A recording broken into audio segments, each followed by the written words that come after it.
A América Latina é uma região das Américas que vai do México para baixo. Abrange países da América do Norte, Central e do Sul, como Argentina, Bolívia, Brasil, Chile, Colômbia, Cuba, Haiti, México, Panamá, Paraguai, Peru, Uruguai, Venezuela, entre outros. Todos são subdesenvolvidos e recebem grande influência dos Estados Unidos. Possuem também imenso poder agrícola por questões de clima e herança histórica. Lembram do colonialismo? Pois é, desde então a América Latina é focada nos setores de economia primária, como a agricultura, pecuária e mineração.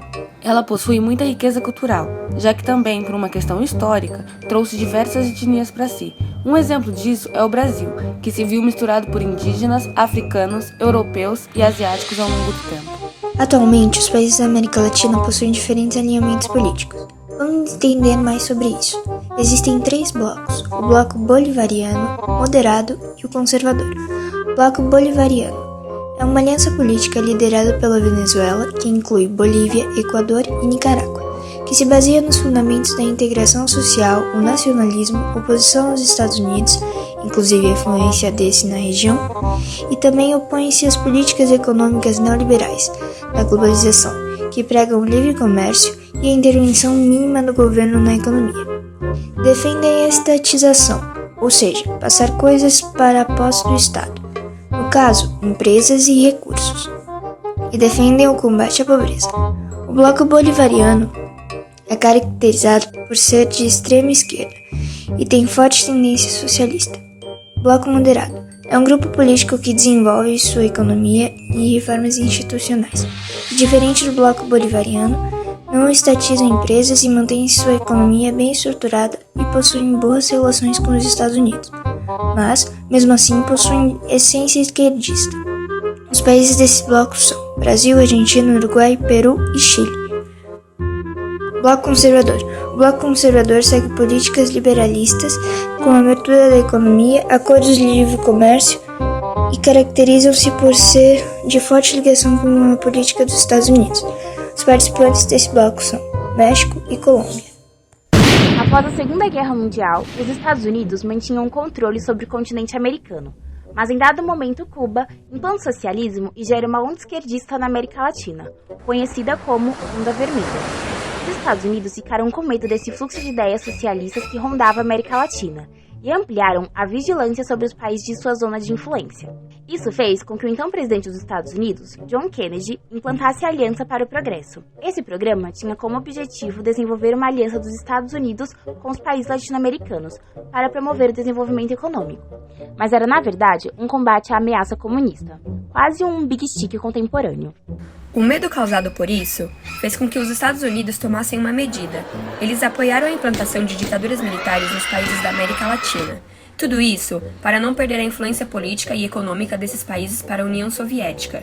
Durante a década de 1950 e também no início dos anos 80, o continente latino-americano foi varrido por uma série de golpes de Estado que implantaram ditaduras militares. A América Latina estava mergulhada em problemas sociais e, a partir da Aliança para o Progresso, deveria se desenvolver, pois estaria com a grande potência capitalista. Os Estados Unidos deu considerável e significativa ajuda nos golpes de estados que implementaram essas ditaduras. Em 1954, Guatemala e Paraguai sofreram a primeira intervenção direta dos Estados Unidos no continente que derrubou Jacobo Arbenz, presidente da Guatemala, e o chefe do Estado-Maior do Paraguai, general Alfredo Stroessner.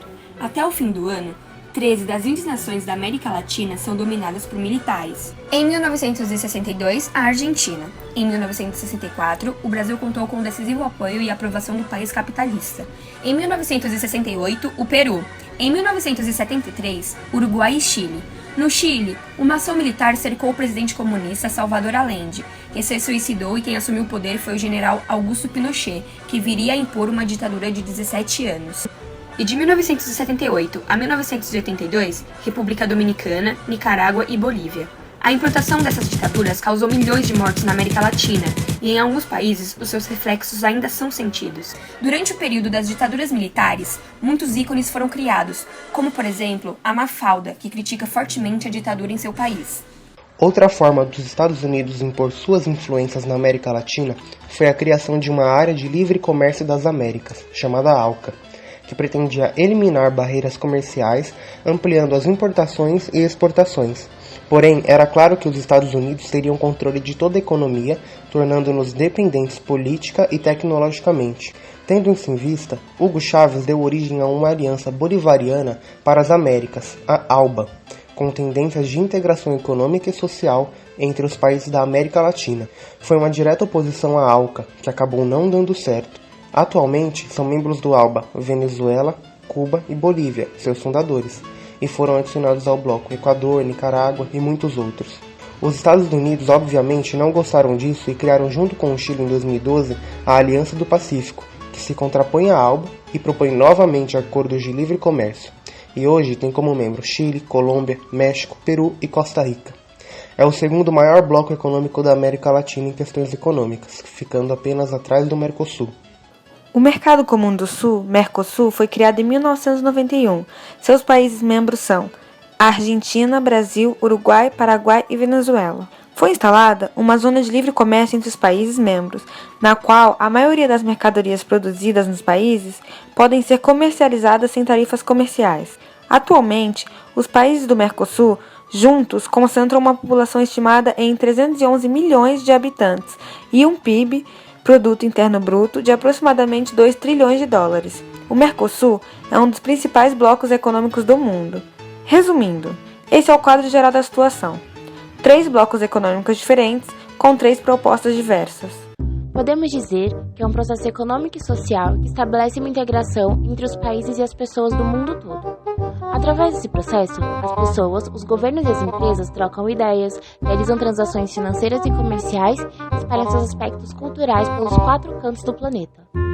Essa descrição seria ótima, se não fosse inocente demais. Falaremos agora sobre o que chamamos de estratégia estadunidense. Temos aqui os Estados Unidos, que investem seu dinheiro em multinacionais e tecnologia, e graças à maravilhosa globalização, consegue exportar e implementá-las nos países subdesenvolvidos, mais conhecidos como América Latina, gerando mais dinheiro para investir em mais multinacionais e tecnologias, com um ciclo interminável.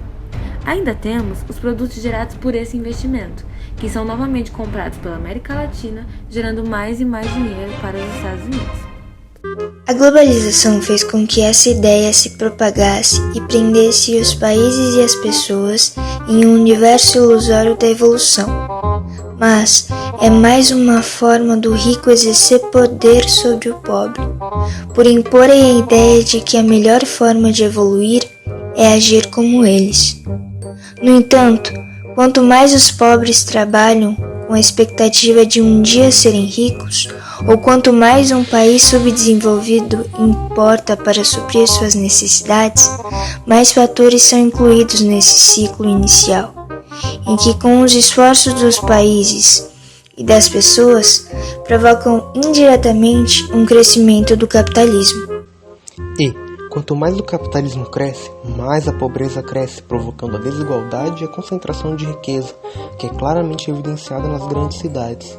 Percebe-se então que a globalização, unida com o sistema capitalista, tem os mesmos efeitos em diferentes escalas, tanto na geopolítica, nas relações entre desenvolvidos e subdesenvolvidos, quanto na social, na relação entre patrão e empregado, na qual em ambas o pobre dificilmente sairá de sua situação de dependência. Pois é, como diria o Michael...